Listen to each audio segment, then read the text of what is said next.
Oh my gosh. So this is kind of amazing. I can't remember when I first heard the name Sahil Bloom.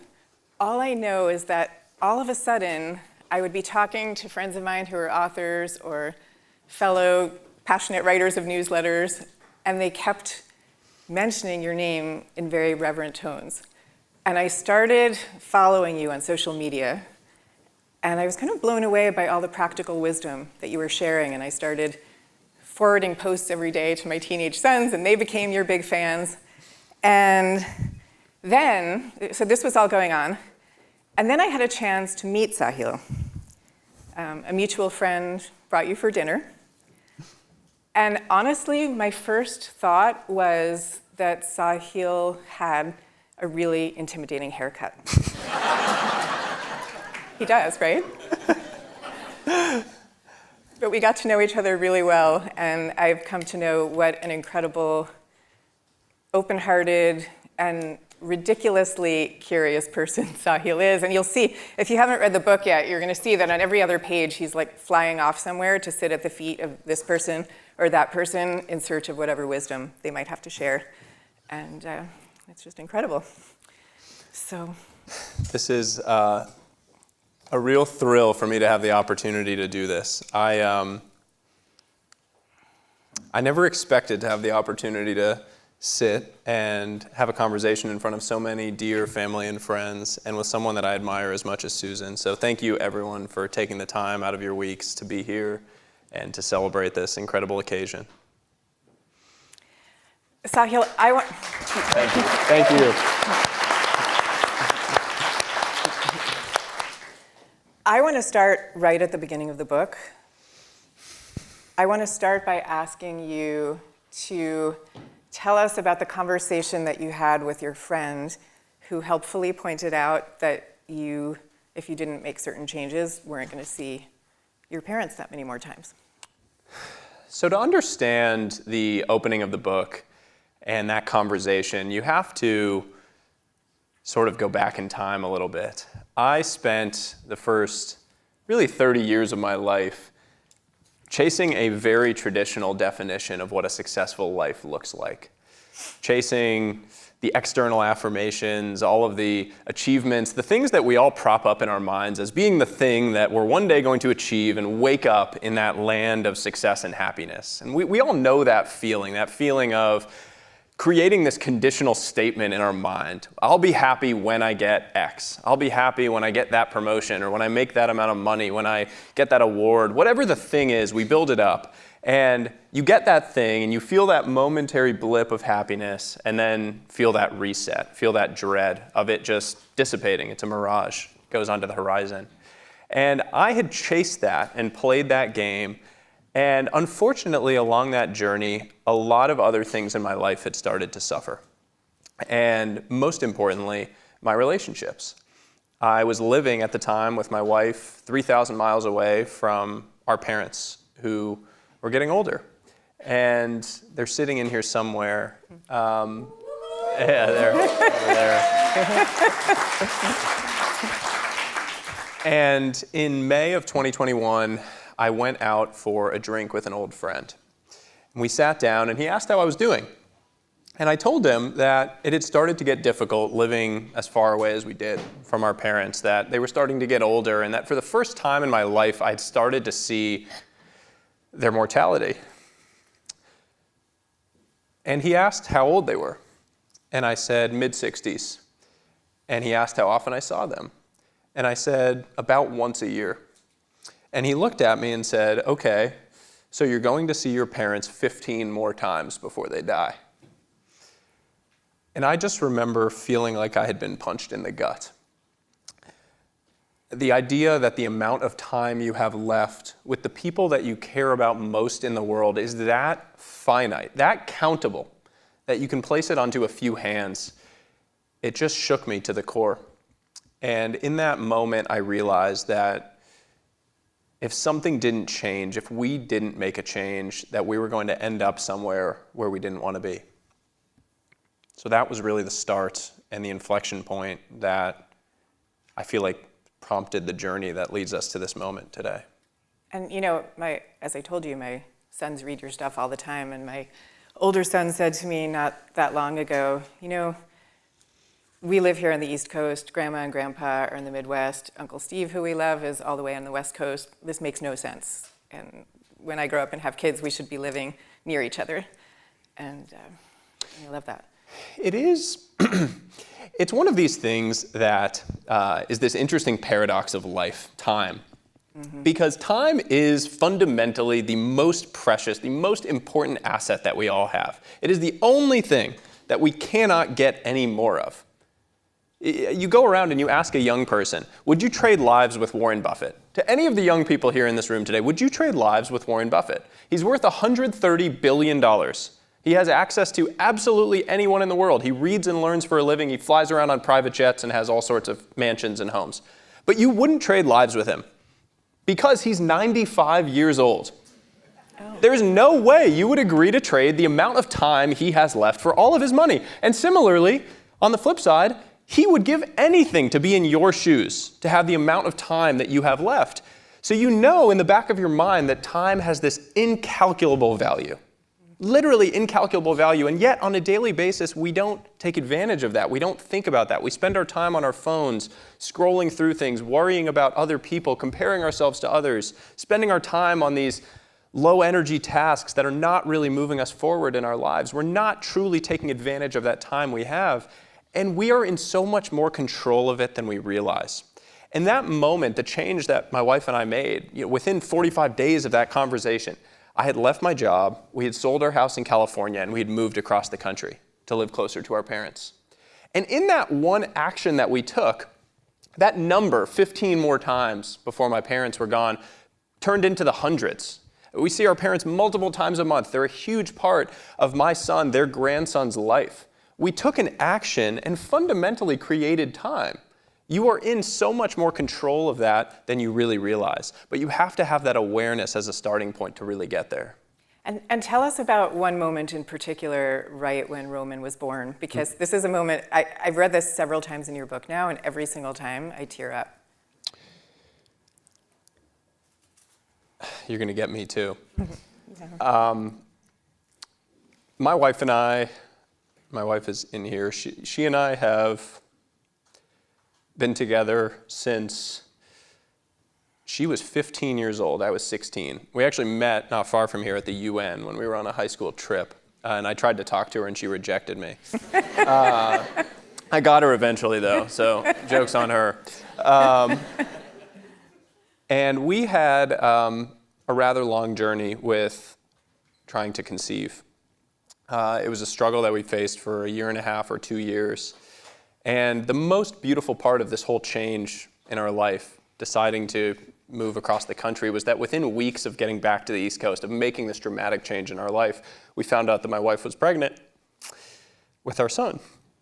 And I will never forget the moment bringing him home from the hospital.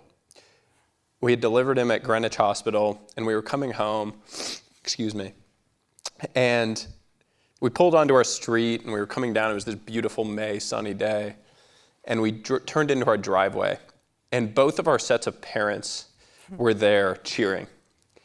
And it was this moment that was so perfect of them welcoming us home, that we were in the right place, that we were where we were meant to be. And I will never forget that as long as I live. When did you get the idea and the drive to share all the practical wisdom that you were accumulating with the world? I feel like every time I talk to you about this process, that's so clearly a driving motivation for you. And I'm wondering, did that happen, on day one of leaving your old life and switching to this new one? Did it take a year? Did it take 5 years? What happened? There's this beautiful quote that I come back to often. The ancient poet Rumi once wrote, my favorite. "As you start to walk on the way appears." As you start to walk on the way appears. And it's this reminder that the most beautiful journeys in life cannot be planned. You can't sit where you are and plan out the perfect journey from here to where you're trying to go. You have to start walking, and those things appear. The way appears. And I very much feel that that has been the case with my journey, with our family journey. I just started walking.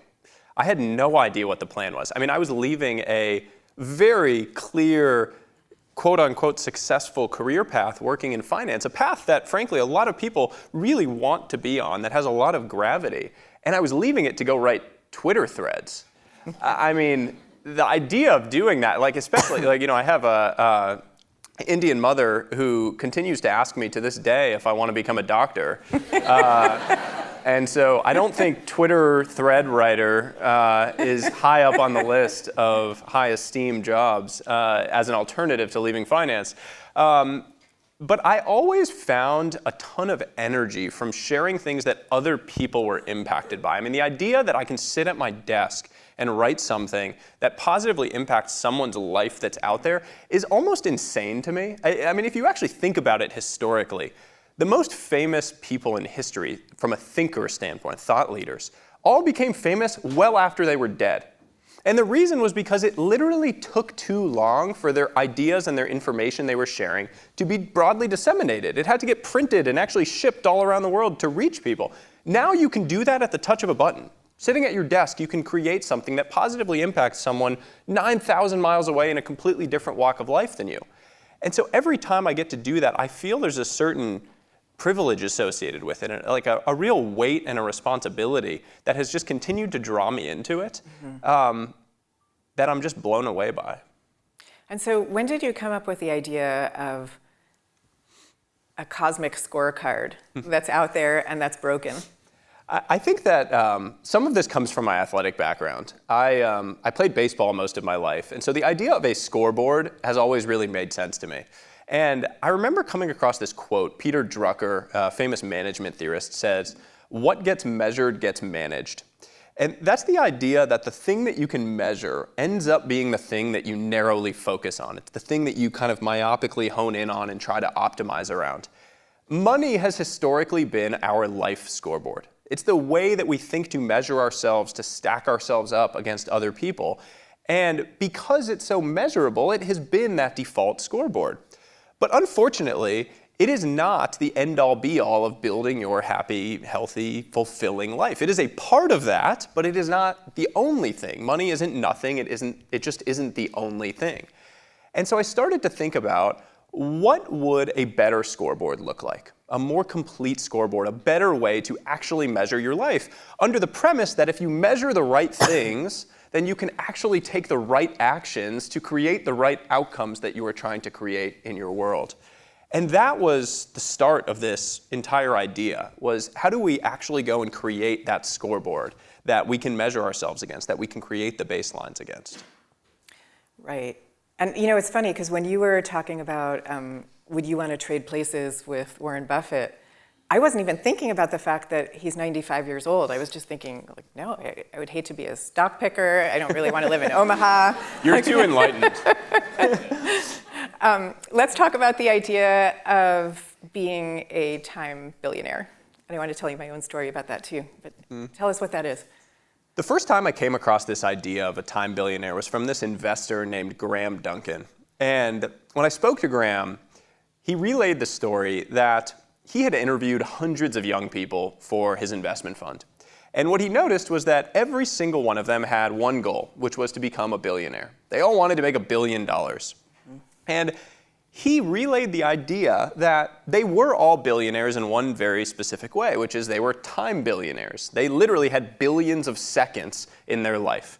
When you're 20 years old, I think roughly speaking, you have about 2 billion seconds left in your life. I think 1 billion seconds is about 30 years. So you are literally a time billionaire. But what he talks about is the fact that you're not relating to yourself that way. You're not treating your time as that precious asset. You're not taking advantage of your time in the way that you should. And it's really in that awareness that this entire change can start in your life. I'm a big fan of this somewhat corny war movie, Troy, with Brad Pitt. And in that movie, he has this beautiful quote where he talks about the fact that the gods envy us because we are mortal. because we're never going to be here again. All of these moments, all of these things that we experience in our life are made beautiful by the fact that they are impermanent. The actual finite impermanence of our life is what makes all of these things beautiful. A sunset is so beautiful because it doesn't last. If it was there all the time, you wouldn't appreciate it in the same way. And so that exact same idea applies to your life. There are these windows of time, very short, devastatingly short windows of time, that we truly need to be able to sit in and appreciate and slow down and pause and recognize them for their beauty, because they will pass so much faster than we know if we don't stop and look around.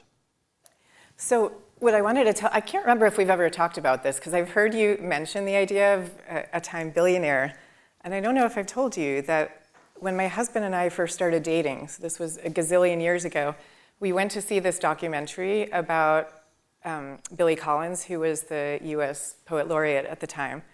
And Billy Collins described himself as being a millionaire in time, because that was before inflation. And my husband and I, husband-to-be and I, we sat in the darkened movie theater and we looked at each other and we said, yeah, that's our goal. That's what we want to be. And we talk about it all the time still. And you can see it, like even if you read the poetry of Billy Collins, like he's always writing long poems about the joys of walking down the lane to pick up a quart of milk, and it's like every moment is precious. And it's just a completely different way of living. This entire idea is a completely different way of living because it requires you start to celebrate a very different type of success, a very different journey. I think my life fundamentally changed when I realized that I would never want to trade lives with the people that I read books about.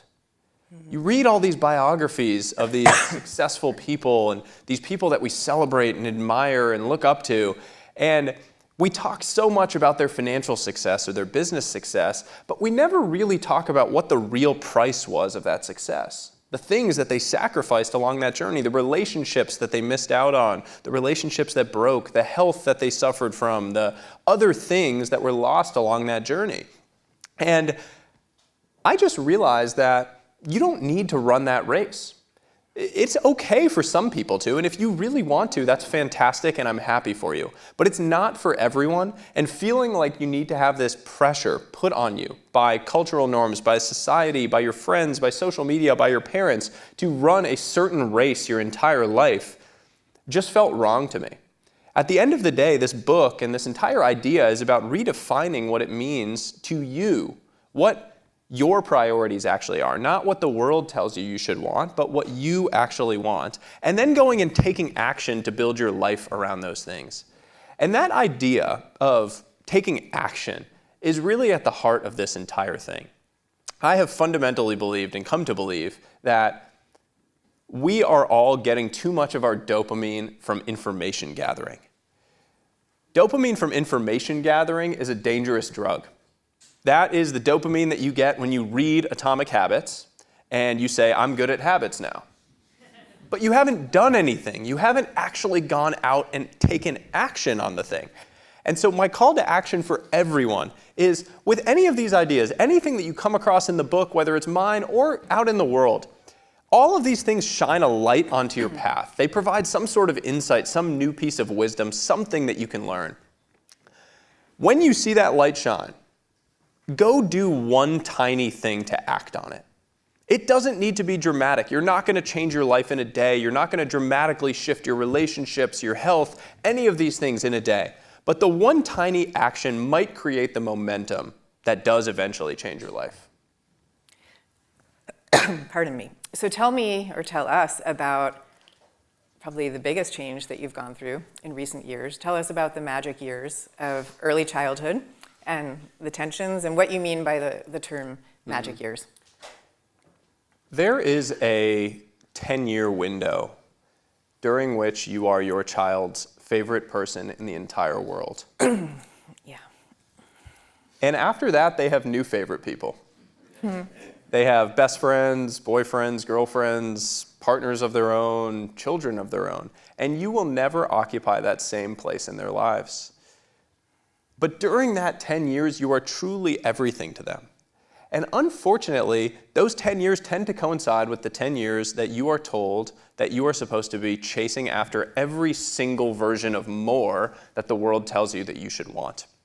And that creates what I view as this fundamental tension of being a parent in the modern world, which is balancing and navigating this tension between presence, the desire to be present in these special moments during those magic years, and ambition, the things that you want to go and create in the world.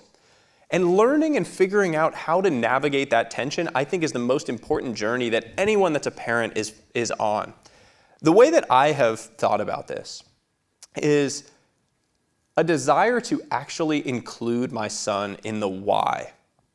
Meaning, why am I doing the things that I'm doing?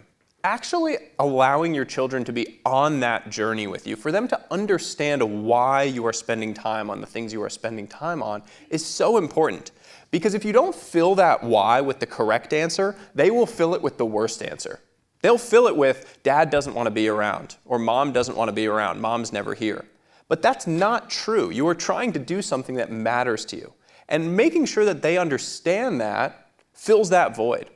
That, for me, is informed by my own experience with my father. He worked extremely hard on things that lit him up intellectually throughout his entire life, and to this day, he still does. But I always knew what he was working on and why it mattered to him. I always felt included in the missions that he was on. I felt like I was a part of those missions. And so anytime he wasn't there, I really understood it. It wasn't a void, it was something that I felt like I was actually a part of, something that I felt proud of him for, and something that I learned from through seeing him work hard on these things. Because at the end of the day, I've definitely changed my mind on one thing when it comes to parenting, and that is you cannot teach your kids anything.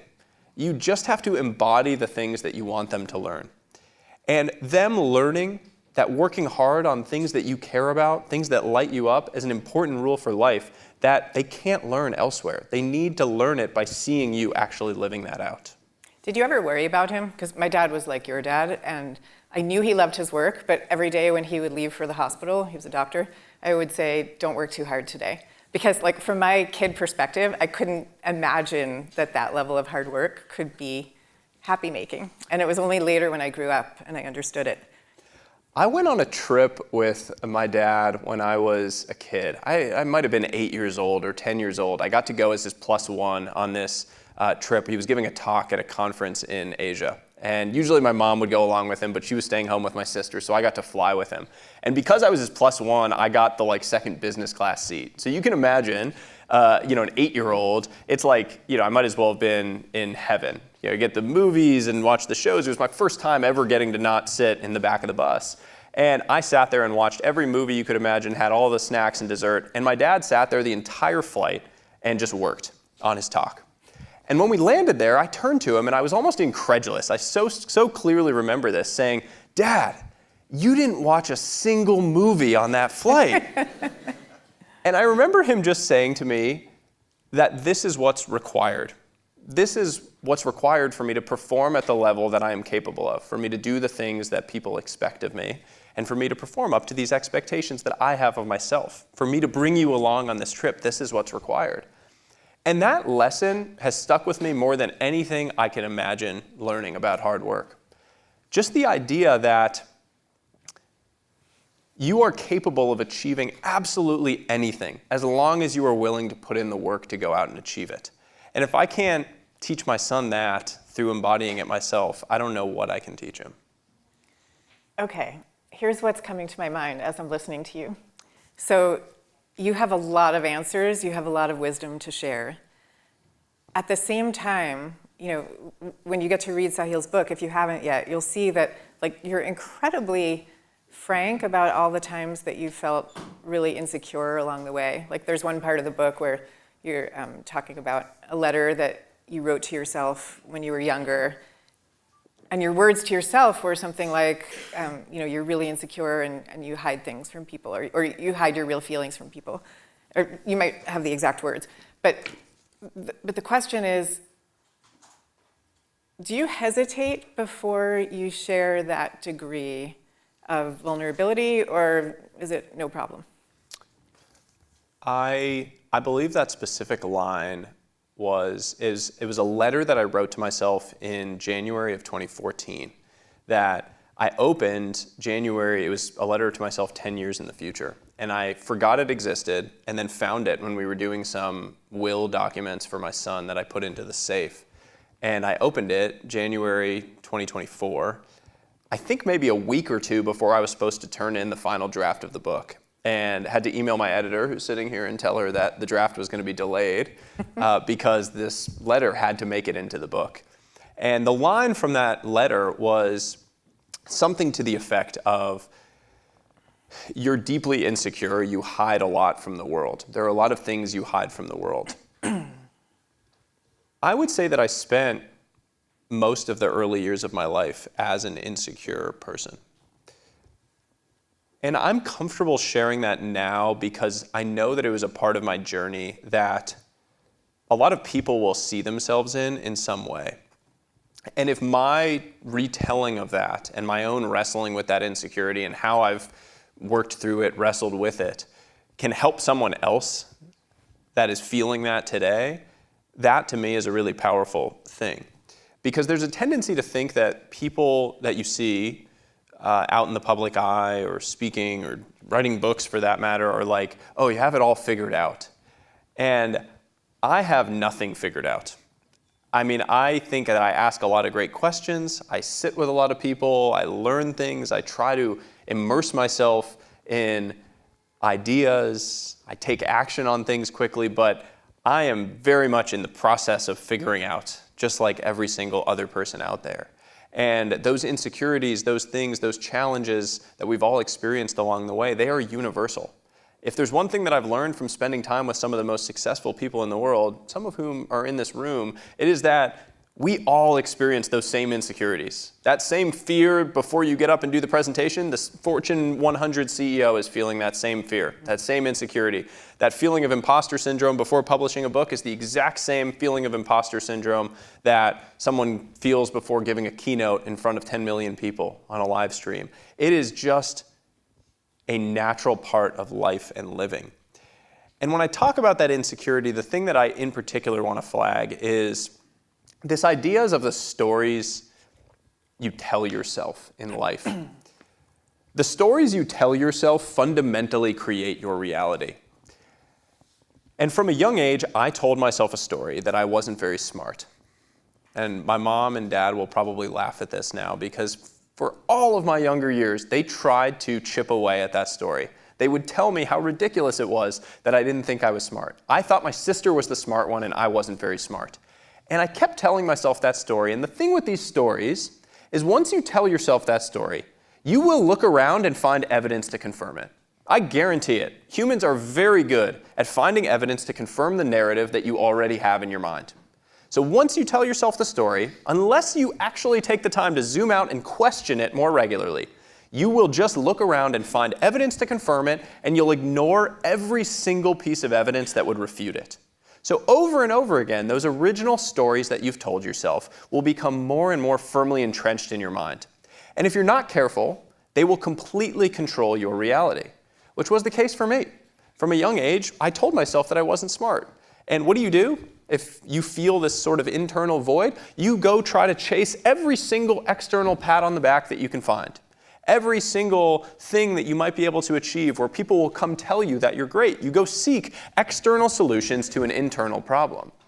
And that is the reason that questioning those stories that you tell yourself, questioning those things that you've been saying in the back of your mind is so, so important. And doing it on a regular basis, asking yourself, is there real evidence to confirm this story, or is it just one that has been sitting there in the back of my mind? Because I guarantee there is something there in your life that is just fundamentally not true. It's like Mark Twain said, it ain't the things you don't know that get you into trouble. It's the things you know for sure that just ain't so. So how did you switch your story? I think it was with this big change in our life. It all started with that one catalyst of saying, I'm just going to take this leap of faith and break all of the molds of what I should have been doing, the path that I should have been on, all of the people that I had built up as mentors in my life that thought I was going crazy or that thought I had burned out, and just go completely right a different path. And there were signs immediately that it was the right thing to do. I mean, my wife getting pregnant, frankly, shortly thereafter, I can't imagine, I'm not a particularly religious person, but it was one of those moments in life where you feel like God winked at you. Like something fell into place and everything in your entire life has just fallen into place as it should be. And I think when you get those kind of signs when you're on the way that you're on the right path, we just have to learn to lean into them and follow those paths. And so are you saying, like, that's describing the choice to live a very different life from the one you had been living, but are you saying that when you made that choice, the story about not being smart enough or not being smart, that somehow also kind of righted itself along? I think it started to scrape away at all of the built up set of assumptions that I had had about who I was. My whole identity was built around sounding impressive. Yeah. It was all built around having this impressive sounding job, having the impressive sounding degree, having the LinkedIn profile that looks good. And it's hard to do that if you make a change and your new job is that you write on the internet. Even today, right? You feel a sense of imposter syndrome when you don't have that one-liner that you can say at a cocktail party. We live in this like cocktail party culture where all you want is the one thing that you can say. So when people ask you, what do, you have the one-liner. And when it's easy to answer that question, you feel good about yourself. And when it's not, even if you're really proud of the thing you're doing, you feel this level of discomfort. I still feel it. When I go to things and people ask what I do, and I start kind of fumbling over my words, saying, well, I write newsletter, I do this, it's uncomfortable. It doesn't feel normal. Now I guess I can say author as of tomorrow. That'll make me feel better. But scrubbing away those assumptions, those things that you tell yourself, really important. A question that I do want to just pose to people to take home with you tonight, related to this whole idea that I've just been loving and sitting on. It's a question that's in the book. If you were the main character in a movie of your life, what would the audience be screaming at you to do right now? We've all been there. You watch a movie or TV show, and you just want to jump through the screen, grab the main character, and tell them, go chase the girl to the airport, or don't go down in the basement, look out behind you, whatever that thing is. You are that main character in the movie of your life right now. And there is something blindingly obvious from the outside looking in that you are choosing to ignore. So sit with that question this week. Ask yourself, what is that thing? It could be tiny, it could be big, but there is something in your life, I guarantee it, that you are choosing to ignore or that you have been unable to see because you haven't zoomed out enough to see it. And so speaking of questions that everyone can ask themselves right now, tell us about the idea of a life raiser and help everyone understand how to go about thinking of their own raiser. So during the process of writing this book, I spent time with a man named Mark Randolph, who was the founder and first CEO of Netflix. And the reason I reached out to him was because I had seen him post this really interesting short essay talking about the fact that throughout his entire technology career, starting one of the most transformative companies in history, he had had a hard rule that every single Tuesday at 5 p.m., he would leave work and go on a date with his wife. And he talked about the fact that the thing that he was most proud of in his entire life and career was not the fact that he had started these incredible companies, but it was the fact that he had done that while remaining married to his wife and having kids that, as far as he could tell, still loved him and wanted to hang out with him. And I thought it was so interesting when we spent time, because when I was reflecting on it, I realized that that rule of leaving at 5 p.m. to have dinner on every Tuesday really had nothing to do with the date or with any one dinner or anything in particular. It had everything to do with his identity that was built around it. The idea that it was about how his ideal self shows up in the world and the ripples that that identity create for those around him. The fact that his wife and his children know where they stand in his world because he has this rule. The fact that his colleagues and team members know that they are free to also create boundaries around their lives, to prioritize certain things around how they live. And that idea to me cemented something really important, which is the idea that I talk about in the book of creating your own version of that 5 p.m. dinner rule, which I think of as a life razor. A razor is a rule of thumb that allows you to simplify decisions. It's something that sort of cuts through the noise and any opportunity or chaos in your life and allows you to make a quick judgment or decision. We all need our own version of that 5 p.m. dinner rule in our lives. That statement that we can make that defines how we want to show up as our ideal self in the world during this season of our life. So my life razor is that I will coach my son's sports teams. He's 2.5, so I guess he doesn't have sports teams yet. But when he does, the idea that I will coach his sports teams is identity defining for who I am as a person. It means that I have to be the type of father that he actually wants to have around him to coach his teams. It means that I'm the type of husband that my wife is proud to have out coaching the other children. It means that I'm the type of community member in person that is of high character and integrity. It means that I will never take on some big new opportunity that means that I'm going to have to be away 300 nights out of the year. That means that I'm going to sacrifice my character or integrity for some financial upside. So when any new opportunity, chaos, or thing comes into my life, I can ask myself, what does the type of person who coaches his son's sports teams do in this situation? What does that person do? And then I can say, with clarity, exactly what that person will do, and I can act accordingly. It allows me to cut through the noise in my life. So the book walks you through an exercise for how to think about coming up with your own version of that rule, that identity-defining, ripple-creating rule for your own life. And I think it is one of the most powerful ideas in there. I would say there's another idea that's almost like the opposite side of the same coin that's equally powerful, and it's the idea of anti-goals. So let's talk about that. Anti-goals are the idea of avoiding the places where you don't want to end up. Charlie Munger was famous for saying, "All I want to know is where I'm going to die, so I'll never go there." Unfortunately, he did pass away last year, rest in peace, so he wasn't able to avoid it forever. But anti-goals are that idea of defining where you want to avoid going in your life. So we all know what goals are. We set a goal, and that's sort of the summit of the mountain, the thing that we're going to try to scale, that we're going to try to achieve. Anti-goals are the things that you are not willing to sacrifice in pursuit of that goal. So an example might be, I want to become CEO of my company. That's my goal. That's the summit of the mountain. But my anti-goal might be, I don't want to travel 300 nights away from my family out of the year. And I'm not willing to sacrifice my health or have insane stress levels as a result. I want to become CEO. I want to achieve this goal, but not if it means having those anti-goals become real. They're so important to define on your journey because achieving the goals, if you reach the summit of the mountain, but you lose your toes and you get frostbite on your ears along the way, doesn't really feel worth it. That's winning the battle but losing the war in your life. That's the Pyrrhic victory. And that's really what we're all trying to avoid.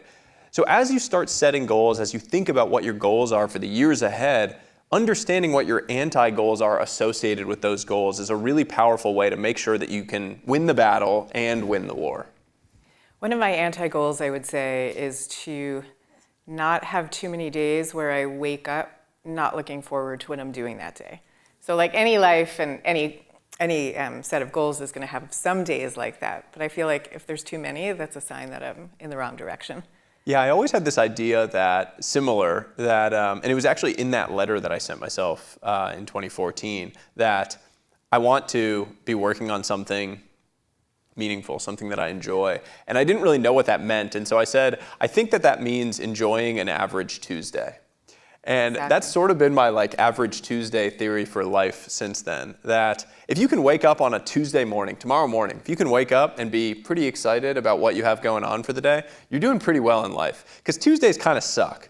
You don't have the energy from Monday starting the week, and you have you're not anywhere close to the weekend. So if you can actually be a little excited to go about your day on a Tuesday, that's a good goal to work towards. Absolutely. Yeah, I think of a conversation I had with I won't say her name, but she is a, very successful book and successful TED Talk.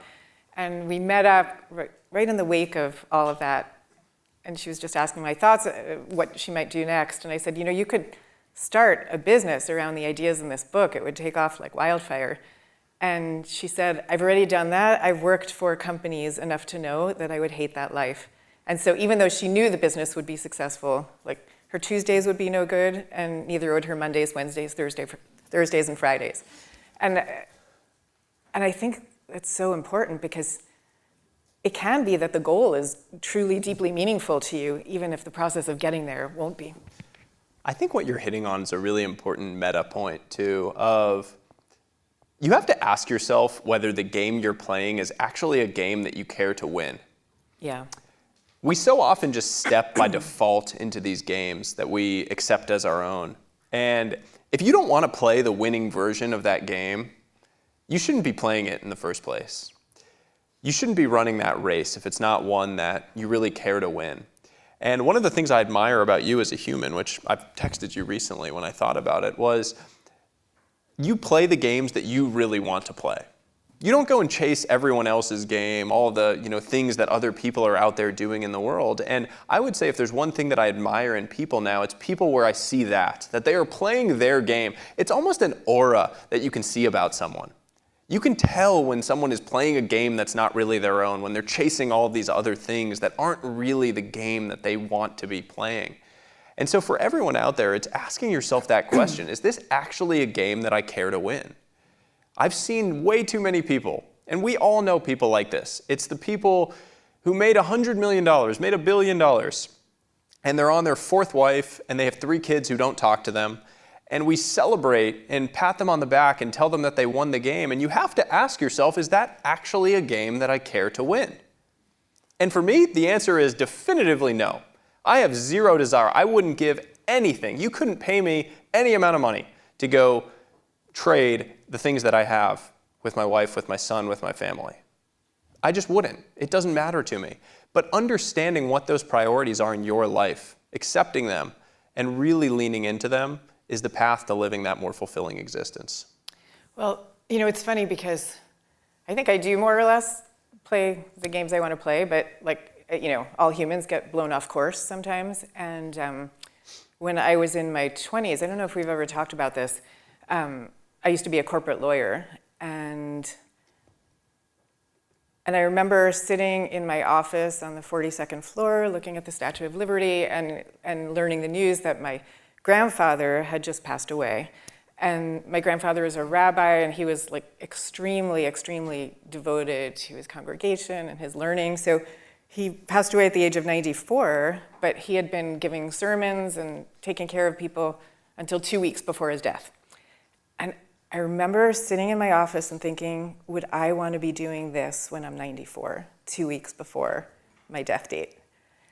And it was so clear what the answer was, that I didn't even really want to be doing it right now, let alone in all those decades. And so I think the magic question is, do you want to be doing this in your 90s? And that can be so clarifying. I have that exercise, that visualization in the book of imagine your ideal day at age 80. Yeah. What are you doing? Who are you with? How do you feel? What are you thinking about? Where are you? And then think about whether the actions you are taking in the present are actually creating that future that you desire. Because what happens for a lot of people is you talk about these priorities that you have, and there are 2 types of priorities. There are the priorities that we say we have, and then there are the priorities that our actions show we have. If a third party were to come in and observe you for a week, what would they say your priorities are? Because I know it many times in my life. If a third party had watched me, they would have come in and said that I cared about making money and promotions and fancy things. And if they had asked me what my priorities were, I would have said, oh, my family and my health. And they would have looked at me with this puzzled look and said, but you're drinking 6-7 nights a week, but you're not spending time with your family, you're not seeing your parents. So having that clarity, understanding whether the actions you are actually taking in the present are bearing out the future that you want for yourself, the things that you actually want to build, is a powerful exercise. Okay. We have questions? We have so many audience questions, and so I want to make sure to get to at least a bunch of these. Okay, this is a good one. Is there a 6th type of wealth you wanted? Wait, a sixth type of wealth you wanted to or considered including in the book, but ultimately left out. And if so, why? And if not, how did you know it was 5? That's from Andrea. The 5 types of wealth as a formulation and as an idea came up because as I spent time with thousands of people over the course of the last 3 years, I talked to very old people who were kind of giving advice to their younger selves. I talked to young people about what they hoped for the future. And the 4 words that kept coming up across all those conversations over and over and over again were time, people, purpose, and health. Those were the 4 things that everyone seemed to be aligned on. They were the common threads of the things that we all wanted out of a good life. Money was sort of an enabler to some of those, but it was not really an end in and of itself. So that was how this formulation of this idea came together. If there were a 6th type of wealth, the one area that I think is interwoven across several of them, but it could be pulled out and stand on its own, is the idea of spiritual wealth.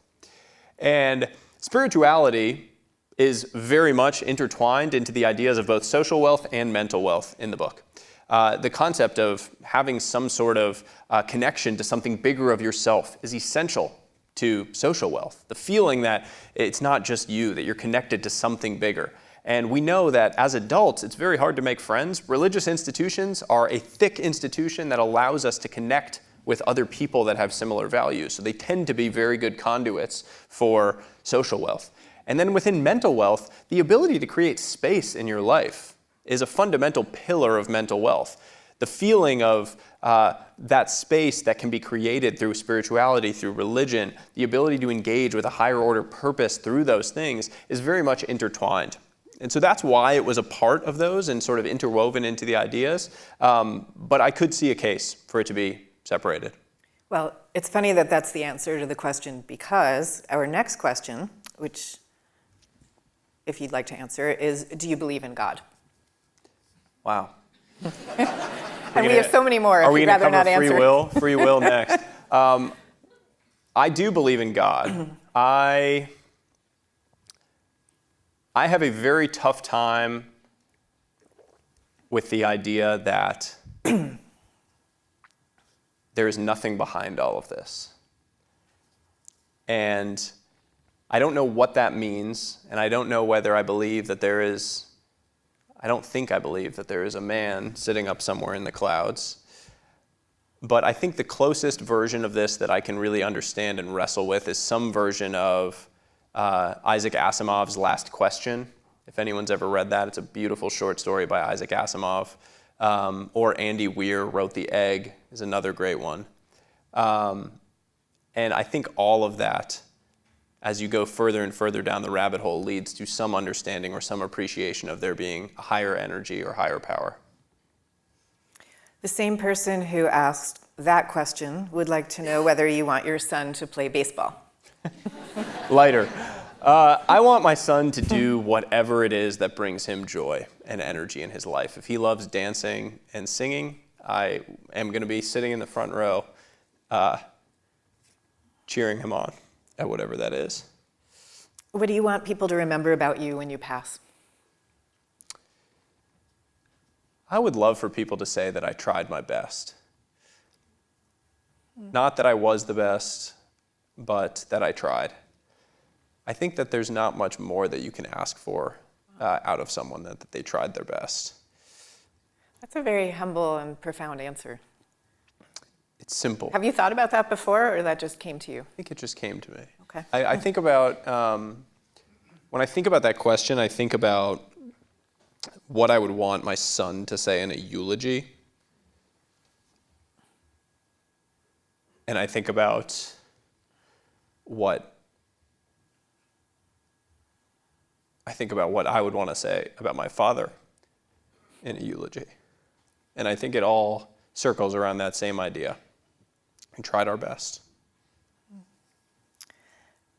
Fitness. What role does fitness play in your life, and why work out so hard?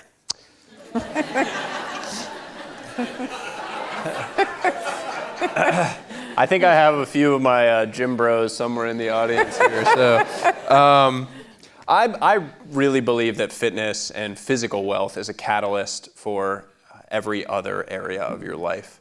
I often am quoted as saying that there's no such thing as a loser who wakes up at 5 a.m. and works out. And that really has nothing to do with working out. It is all about rewiring your brain to think of yourself as a winner. It is doing something very, very hard on a daily basis that allows you to look at yourself in a completely different light. That is why it is the first thing I say to anyone that comes to me for advice that's feeling lost in life is, for the next 30 days, get up early and go work out. By the end of that 30 days, I guarantee that you will feel completely different about who you are as a person. You will engage with the world in completely different ways. You'll stand up straighter, you'll look at yourself in the mirror a little bit differently, and that has ripple effects into everything that you do, into how you engage at work, in your relationships, in your life. That is why fitness has been such a powerful thing in my life. It has also brought me some of the most incredible friendships and relationships that someone could ever ask for. It's people who have shared struggle with you along these journeys. And we know shared struggle releases oxytocin, which creates feelings of love and connection. So relationships forged through suffering, through challenge, through struggle, tend to be really, really strong bonds. And I know I have a bunch of friends out here in the audience that I can't really see because of these lights who have shared serious struggle with me over the last several years, and I am so grateful for it. Hey Sahil, what was your journey like going from insight to action? And do you have any advice for trying to create consistency? I have something that I call the my ABC system when it comes to daily action. And that idea is every single day when you are trying to build any sort of new action into your life, have 3 levels of what that looks like for a given day. So you have your A goal, which is the best case scenario. It's what you would do if you felt incredible. Your B goal is kind of the baseline case of what you can execute on a daily basis. And then your C goal is the minimum viable level. It's just doing some tiny thing. It's kind of the downside case. On days when you feel great, you go do your A goal. On days when you feel okay, you do your B goal. And on days when everything, all hell breaks loose, your kid kept you up all night, you're not feeling well, you're feeling sick, you're down and out, just do the C goal. What that does is it reminds you that anything above 0 compounds. In all of these different areas, anything above 0 compounds. That applies to your health as much as your relationships, as much as your finances. So doing that tiny thing on a daily basis, it creates that consistency. It doesn't have to be optimal for it to be beneficial. A 5-minute walk is better than doing nothing. A 10-minute walk is better than doing nothing. We don't think that way as ambitious people. You naturally have the wiring that says, if I can't go to the gym for an hour, I just shouldn't go. If I can't do the 2 hours of deep work, I'm just not going to do anything. If I can't have the 1 hour of focused present time with my partner or spouse, then I might as well do nothing. And the reality is that 5 minutes, 10 minutes, the tiny things, sending the one text to the friend, doing the 10-minute bike ride, all of those things stack and compound in a positive direction, and they keep your cycle going. They keep the consistency and they keep the momentum continuing to build in your life. Okay, 2 more and then we're going to take you to book signing. Can you tell us about how you met Tim Cook and one thing you learned from his journey? Shared struggle, early morning workouts. I met Tim in 2014 at the Equinox in Palo Alto at 4:45 in the morning. I had just started my first job, and I knew that if I was going to get to the office by 6:15, 6:30, which is when I wanted to get there, I would have to work out at 4:30, 4:45. And it turned out that there were about 5 or 6 other people that were crazy enough to do that every single day. And after about 6 months of working out with this same group of people, someone came up to me and asked if I knew who I was just talking to. And I said, I don't know, that's the guy. It's the guy that I work out with. And they were like, that's Tim Cook, the CEO of Apple. And I just remember thinking, oh, shit. Like, I've probably been saying the dumbest stuff, I don't know what I've been saying to him. Because I wasn't in tech, I didn't know, it wasn't, and frankly, he wasn't nearly as prominent of a figure as he is now. And after that, I ended up asking him if he'd be willing to provide some guidance and thoughts. And he took me up on it and has ended up being an incredible mentor and friend over the years. He was one of the early readers of the book and was really a key force in encouraging me to go down this different path. I mean, I remember asking him what he thought. I was going to take another job in investing on the East Coast or go do this different thing. And he sort of just looked at me and said, I think you should do this other thing. And just like didn't think anything of it. There was not a single ounce of him that was like, well, evaluate the pros and cons. He was like, it sounds great. Seems like you're great at it. You should go do this other thing. And sometimes having one person that you really admire give you that kind of just candid piece of advice, it's like it gives you the oomph that you needed, that you didn't previously have. I'm guessing that when you presented your two options, you presented one with a lot more passion than the other, and he was reading it.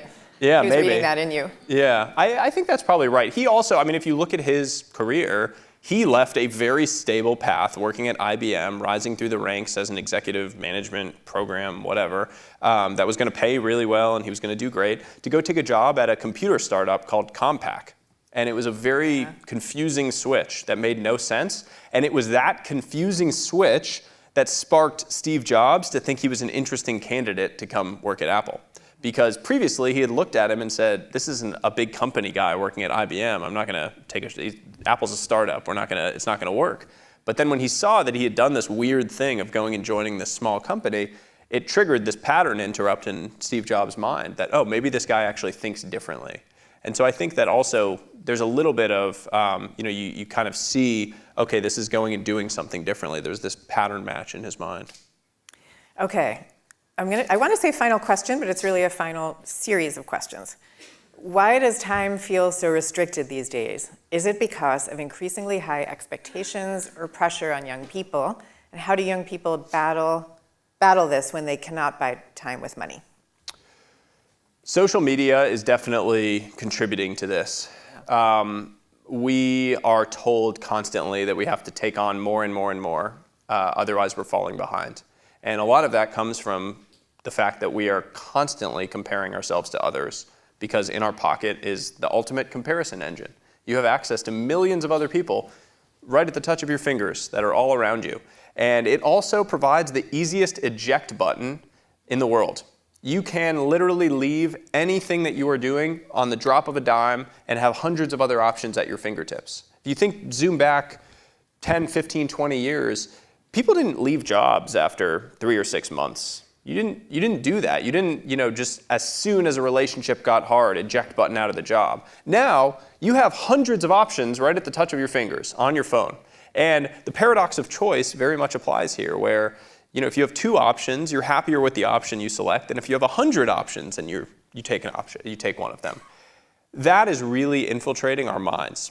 And all of those things are contributing to a world where we are saying yes more and more to things that we don't actually really want to do, and things that aren't actually moving us forward in our lives. And that applies to both personal and professional commitments.